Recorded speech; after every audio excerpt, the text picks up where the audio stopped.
안녕하세요. 이한희 목사입니다. 오늘은 여러분과 함께 잠언에 있는 말씀 좀 나누겠습니다. 잠언 3장 1절에서 10절 본문인데 잠언의 말씀은 말 그대로 우리에게 영적인 지혜를 주는 보고와 같은 말씀이라고 이야기할 수 있습니다. 우리가 신앙을 세워나가는 데 있어서 무한한 지혜를 우리에게 공급해주는 책이고 우리를 가장 인생의 신앙에 있어서 바른 길로 인도해주는 그런 아주 영적인 지략서와 같은 책이라고 말씀드릴 수가 있죠. 한 구절 한 구절이 얼마나 귀하고 마음에 담아두고 이것을 적용하면 참으로 복이 있습니다. 너무나도 귀한 말씀이 가득가득 차 있습니다. 한 구절씩 읽어보면서 마음에 새기기도 하고 또 잠시 멈춰서 의미를 되새겨 보아야 할 그런 말씀이 있다면 잠깐씩 살피고 가도록 하겠습니다. 자, 잠언 3장 1절에서 10절입니다. 내 아들아, 나의 법을 잊어버리지 말고 내 마음으로 나의 명령을 지키라. 그리하면 그것이 내가 장수하여 많은 해를 누리게 하며 평강을 더하게 하리라. 인자와 진리가 내게서 떠나지 말게 하고 그것을 내 목에 매며 내 마음판에 새기라. 네, 인자와 진리가 내게서 떠나지 말게 하라. 이 대목 참 귀한 말씀입니다. 인자와 진리. 여러분, 인자와 진리는 그리스도의 성품을 의미하는 것입니다. 우리 주님은 인자하시고 그리고 진리의 하나님이십니다. 먼저 진리에 관해서 논하자면 구원에 관한 한 진리하면 그 진리가 의미하는 것은 바로 예수 그리스도 자신을 의미하는 것이죠. 그러나 우리가 보편적인 신앙의 관점에서 이야기하자면 진리는 하나님의 말씀을 따르는 것입니다. 그 속성을 이야기하자면 죄와 타협하지 않고 하나님의 뜻을 따라서 올곧은 길을 걸어가는 것, 그것이 바로 진리의 속성인 것이죠. 그리스도는 진리 그 자신이시기도 하시지만 우리를 진리 가운데로 인도하시는 분이기도 하신 것입니다. 그런데 그리스도의 성품 가운데 너무나도 귀한 성품이 바로 인자하신 분이라는 것이죠. 사랑이 넘치는 분. 이 인자를 다른 말로 해설을 하자면 긍휼이라고 말할 수도 있고 긍휼이 넘치는 것, 그리고 불쌍히 여기는 마음, 인자한 마음이라고 말씀드릴 수도 있겠습니다. 사실은 우리의 구원이 가능한 이유는 그리스도께서 진리이기만 하셨다면 어쩌면 우리의 구원은 불가능했을 수도 있습니다. 왜냐하면 진리는 너무나도 선명하고 너무나도 바르기 때문에 죄인들이 그대로 지켜나가기에는 너무나도 버거운 것이기 때문이죠. 어떤 의미에서는 불가능한 것이기까지도 합니다. 그러나 그리스도께서는 그 진리에 대해서 한치 어떤 물러섬 없이 그런 타협이 없이 우리를 이끄시지만 우리가 번번이 넘어지거나 실수할 때 우리를 불쌍히 여기시는 그 마음, 주님께서 근본 사랑이시기 때문에 긍휼히 여기시고 불쌍히 여기시는 분이기 때문에 우리를 안아주시고 우리가 넘어졌을 때 다시 일으켜 세우셔서 그 바른 길로 갈 수 있도록 그렇게 재촉해 주실 수 있는 것. 사실 그 우리의 신앙생활에서 진리를 지켜나가는 것이 가능하게 만드는 것이 바로 주님의 인자라고 말씀드릴 수가 있겠습니다. 인자와 진리. 너무나도 선명하게 올곧으신 분, 그렇지만 너무나도 자비하시고 인자하시고 긍휼이 풍성하신 분, 그것이 바로 그리스도의 성품이라는 것입니다. 참 이 대목을 우리가 우리 가슴에 심는 것이 굉장히 중요합니다. 우리가 그리스도인으로 살아갈 때에도 이 정말 절묘한 균형감이 너무나도 중요하다라는 것입니다. 진리와 인자, 진리와 사랑. 이것으로 우리가 인격체가 이렇게 잘 갖춰지지 않으면 어느 한쪽으로 기울어지기 쉽고, 진리가 없는 사랑은 무분별함과 영적인 방탕함으로 이어질 수밖에 없습니다. 그러나 사랑이 없는, 인자가 없는 진리는 말 그대로 정죄밖에는 남는 것이 없는 것입니다. 여러분들이 이 사실을 알고 싶다면 한번 실험을 해보시기 바랍니다. 여러분들이 올곧은 사람이기만 하고자 한다면 이상하게 여러분들이 알고 있는 것들이, 여러분들이 하고 있는 것들이 다 올바르고 바름에도 불구하고 여러분들이 가는 곳마다 그것이 세워지는 것이 아니라 너무나도 이상하게 그 모든 것들이 황폐화되는 그런 일들을 경험하게 될 것입니다. 여기도 깨지고 저기도 깨지고 이상하게 오른데, 내가 오른데 깨지는 일밖에 없어요. 이유가 무엇일까요? 긍휼이 없기 때문에, 사랑이 없기 때문인 것입니다. 그런데 여러분, 하나님께서 우리에게 요구하시는 것은 우리로 하여금 그리스도의 성품을 본받아서 우리의 전 인격이 너무나도 아주 잘 조화된 균형미 있는 그런 인격이 되기를 원하시는 것이죠. 인자와 진리로 무장한 사람들, 인자와 진리가 항상 가슴에 채워져 있는 사람들. 너무나도 복된 말씀은 그리하면 내가 하나님과 사람 앞에서 은총과 귀히 여김을 받으리라고 말씀하고 있는 것입니다. 여러분, 하나님과 사람에게 모두에게 귀히 여김을 받는 정말 소중한 존재로서 쓰임받기를 원한다면 인자와 진리라는 이 말씀, 이 영적인 성품을 사모하고 여러분들의 가슴에 새기는 축복이 있게 되기를 바랍니다. 계속해서 이어가 보면은 너는 마음을 다하여 여호와를 신뢰하고 내 명철을 의지하지 말라. 너는 범사의 그를 인정하라. 그리하면 내 길을 지도하시리라. 범사의 그를 인정하라. 그리하면 내 길을 지도하시리라. 여러분, 길을 찾고 싶으십니까? 인생에 방황이 없이 정확한 길로 가고 싶으십니까? 그럼 길을 찾지 말고 하나님을 인정하는 법을 배워야 하는 것입니다. 여러분들이 길을 찾으면 길을 잃게 되어 있습니다. 내일이 보이지 않아도 하나님을 찾으면 길이 보이게 되어 있습니다. 범사의 그를 인정하라 라고 말씀하고 있죠. 범사, 모든 일에. 여러분, 시험이라는 것은 참 어이없이 찾아옵니다. 인생의 어느 부분이 튀어 올라와서 시험거리가 될지 아무도 알지 못해요. 자만은 금물입니다. 내 인생이 지금 잘 뻗어나가고 있고 여기저기 아무리 살펴봐도 당분간은 별 탈 없을 것 같아. 그러면 꼭 시험거리가 올라와요. 그만큼 우리의 그런 눈에 보이지 않는 그런 영역에 그런 마치 대적들이 지뢰를 깔아놓은 것처럼 그렇게 우리를 위험으로 빠뜨리는 요소들이 우리는 알지 못하지만 그런 요소들이 너무 많이 도사리고 있다는 것을 알아야 되는 것이죠. 그래서 저는 길을 가면서 줄곧 그런 기도를 드리곤 합니다. 주님, 범사의 주를 인정합니다. 범사의 모든 일에 주님 필요해요. 주님 필요해요. 요즘 또 즐겨 부르는 찬양이 있는데 그 찬양의 가사의 부분이기도 하거든요. 모든 상황 가운데 주님 필요해요. 주님의 도움이 필요해요. 나의 방패와 의로움이 되신 주님이 필요합니다. 우리가 기도할 때 내가 판단하고 요거 하나님 막아주세요. 요거 막음질해 주세요. 이렇게 하는 것,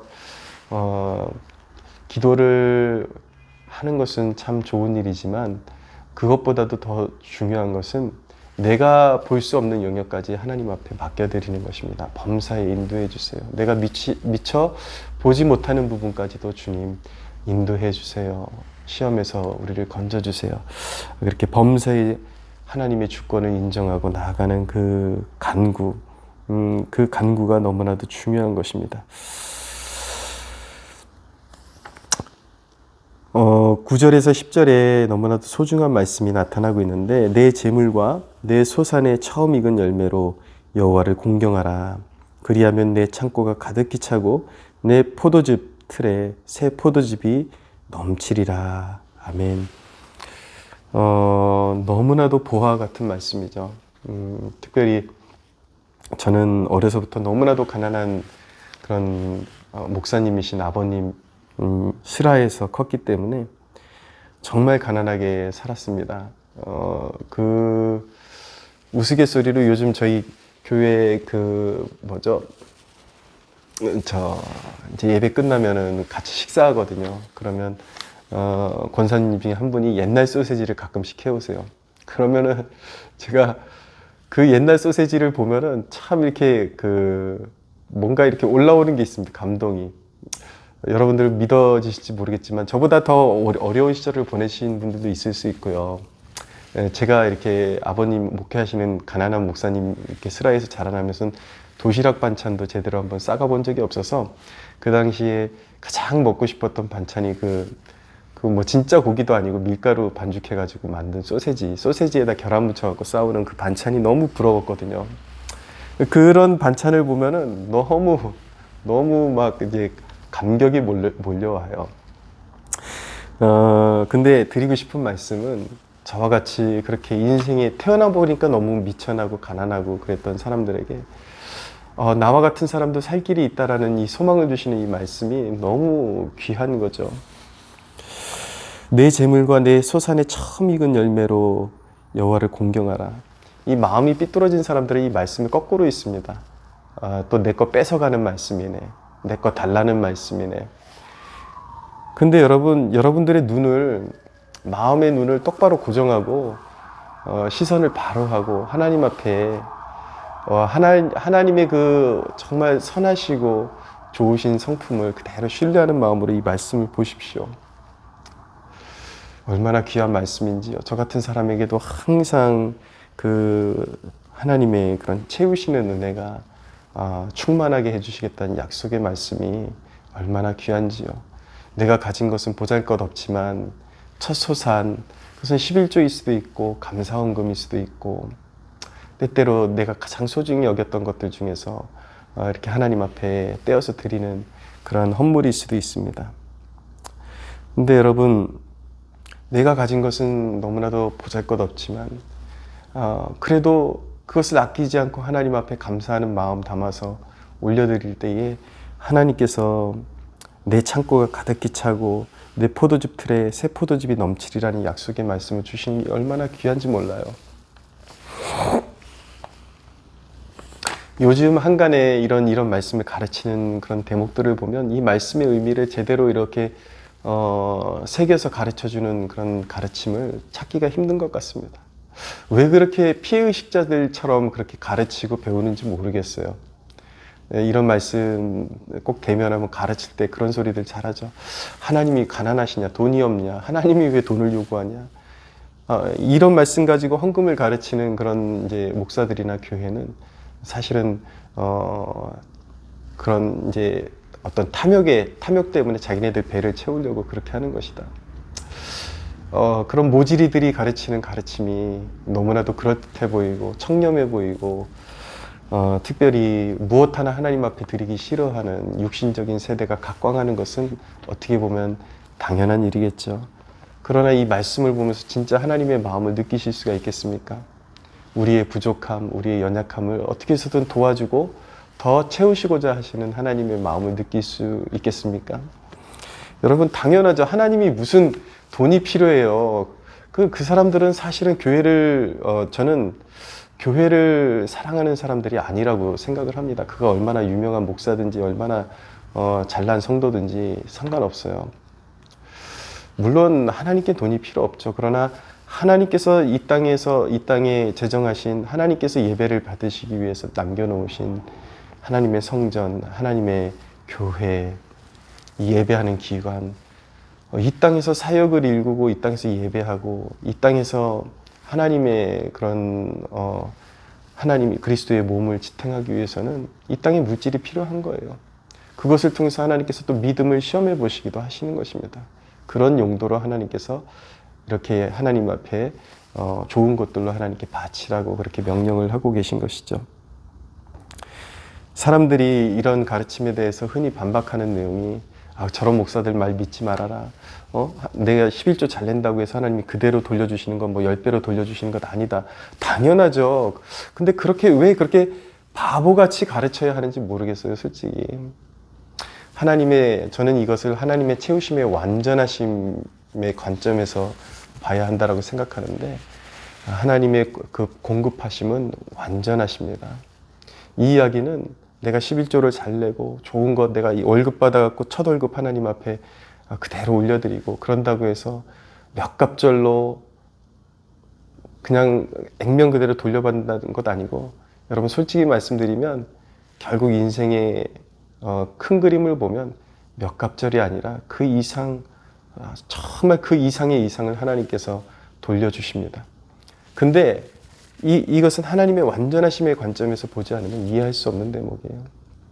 여러분, 인생에는요, 많은 것을 쌓아놓고도 누리지 못하는 상황이 생기기도 합니다.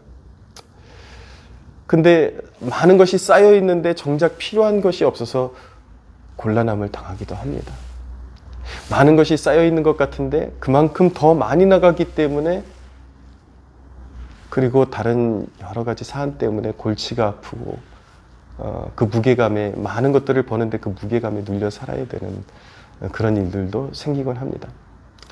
그런데 하나님의 완전하신 공급하심은 내가 요만큼을 필요로 할 때 정확히 필요에 대해서 요만큼이 채워지는 거예요. 요만큼이 필요할 때 정확히 필요로 할 때에 요만큼이 채워지는 거예요. 정말 필요로 할 때에 모자람이 없게끔 때로는 마음을 졸일 때도 있을 거예요. 그러나 인생의 경주를 다 달리고 나면 그렇게 고백하게 될 것입니다. 정말 내 인생에 모자람이 없었다. 정말 내 인생에 부족함이 없었다. 하나님은 정말 풍성하셨다. 라고 그렇게 고백하게 되는 날이 올 것입니다. 참 늘 저는 그런 신학을 뭐라고 부르냐면 상처받은 자들의 신학, 떼어 먹힌 놈들의 신학이라고 그렇게 부릅니다. 제가 이렇게까지 과하게 표현하는 이유를 여러분들이 좀 느낄 수 있었으면 좋겠어요. 왜 그렇게 하나님한테 늘 속고 사는 인간들처럼 그렇게 신학도 변질시키고 말씀도 변질시키고 순수한 마음으로 받아서. 그래서 여러분, 항상 저는 강조하는 것이 없을수록, 가난할수록 하나님 앞에 좋은 것을 드리는 그런 훈련을 할 수 있어야 남은 인생도 보장받고 더 하나님의 그 이상으로 놀랍게 역사하시고 우리가 이룰 수 없는 것들을 이루게 하시는 하나님의 그 크신 권능을 맛볼 수 있고 경험할 수 있다는 것을 믿으시기를 바랍니다. 하나님의 말씀은 우리를 자유롭게 하고 우리의 삶을 부욕케 하는 것임을 의심 없이 믿으시는 여러분들 되시기를 주님의 이름으로 축복합니다.